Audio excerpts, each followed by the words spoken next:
Takže, čus ľudia, a vítam vás u môjho ďalšieho videjka. A jak už môžete z názvu vedieť, toto video bude top 5 hier, ktoré musíš skúsiť. Takže, ideme na to.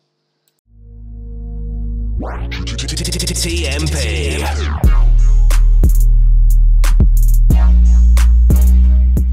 Takže, na 5. mieste je hra Prototype.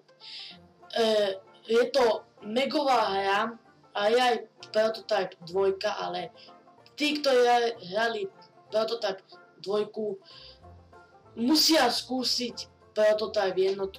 Je to superová hra, ktorá vám dá zážitok proste z takej apokalypsy a naozaj je to megová hra. Takže na 4. mieste je hra Commando Strike Force.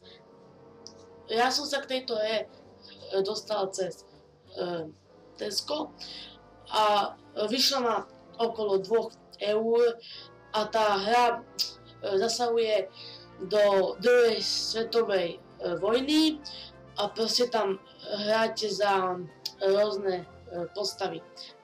Naozaj odporúčam. Na 3. mieste je Amnesia Dark Descent. Táto hra je skôr pre tých, ktorí majú radi hry, v ktorých sa proste radi bojíte a proste tá hra je megová. Ja vám ju určite odporúčam a ako som povedal, to je hlavne pre tých, ktorí majú radi tie hororovky. Takže na 2. mieste je hra Kane and Lynch The Dead Man. Tá hra je úplne jak GTAčko, ale je to proste megová hra. A na 1. mieste je hra, ktorú mám už aj na mojom channeli a je to hra Paladins. Je to úplne jak Overwatch, ale s tým rozdielom, že je free to play na Steame a že sú tam iní čempióni. Ale strašne vám túto hru odporúčam, prosím vás, zahrajte si ju, len kvôli mne. No a bonus je hra Mass Effect 1.